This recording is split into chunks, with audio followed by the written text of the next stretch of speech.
विनायक चतुर्थी की व्रत कथा। श्री गणेशाय नमः। श्री गणेश चतुर्थी व्रत की पौराणिक कथा के अनुसार एक बार भगवान शिव तथा माता पार्वती नर्मदा नदी के किनारे बैठे थे।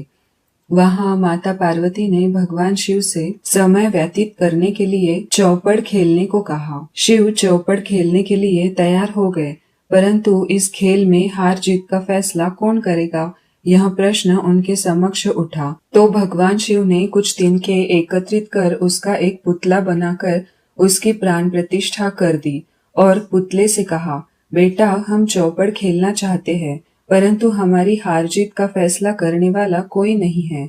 इसीलिए तुम बताना कि हम दोनों में से कौन हारा और कौन जीता। उसके बाद भगवान शिव और माता पार्वती का चौपड़ खेलना शुरू हो गया। यह खेल 3 बार खेला गया और संयोग से तीनों बार माता पार्वती ही जीत गई। खेल समाप्त होने के बाद बालक से हार जीत का फैसला करने के लिए कहा गया, तो उस बालक ने महादेव को विजयी बताया। यह सुनकर माता पार्वती क्रोधित हो गई और क्रोध में उन्होंने बालक को लंगड़ा होने, कीचड़ में पड़े रहने का शाप दे दिया। बालक ने माता पार्वती से माफी मांगी और कहा कि यह मुझसे अज्ञानतावश ऐसा हुआ है, मैंने किसी द्वेष भाव से ऐसा नहीं किया। बालक द्वारा क्षमा मांगने पर माता ने कहा, यहाँ गणेश पूजन के लिए नागकन्याएं आएंगी, उनके कहने अनुसार तुम गणेश व्रत करो, ऐसा करने से तुम मुझे प्राप्त करोगे। यह कहकर माता पार्वती शिव के साथ कैलाश पर्वत पर चली गई। 1 वर्ष के बाद उस स्थान पर नाग कन्याएं आई। तब नाग कन्याओं से श्री गणेश के व्रत की विधि मालूम करके उस बालक ने 21 दिन लगातार गणेश जी का व्रत किया। उसकी श्रद्धा से गणेश जी प्रसन्न हुए। उन्होंने बालक को मनोवांछित फल मांगने के लिए कहा।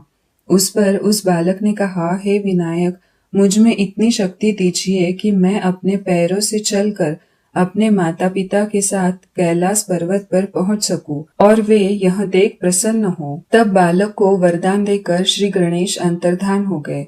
इसके बाद वह बालक कैलाश पर्वत पर पहुंच गया और कैलाश पर्वत पर पहुंचने की अपनी कथा उसने भगवान शिव को सुनाई। चौपड़ वाले दिन से माता पार्वती शिवजी से विमुख हो गई थी। अंततः देवी के रुष्ट होने पर भगवान शिव ने भी बालक के बताए अनुसार 21 दिनों तक श्री गणेश का व्रत किया। इस व्रत के प्रभाव से माता पार्वती के मन से भगवान शिव के लिए जो नाराजगी थी वह समाप्त हो गई। तब यह व्रत विधि भगवान शंकर ने माता पार्वती को बताई। यह सुनकर माता पार्वती ने मन में भी अपने पुत्र कार्तिकेय से मिलने की इच्छा जागृत हुई। तब माता पार्वती ने भी 21 दिन तक श्री गणेश का व्रत किया तथा दुर्वा, फूल और लड्डुओं से गणेश जी का पूजन अर्चन किया। व्रत के 21वें दिन कार्तिकेय स्वयं माता पार्वती जी से आ मिले। उस दिन से श्री गणेश चतुर्थी का यह व्रत समस्त मनोकामनाओं की पूर्ति करने वाला व्रत माना जाता है। इस व्रत को करने से मनुष्य के सारे कष्ट दूर होकर मनुष्य को समस्त सुख सुविधाएं प्राप्त होती है। इति श्री विनायक चतुर्दशी व्रत कथा श्री गणेश चरणार्पणम वस्तु।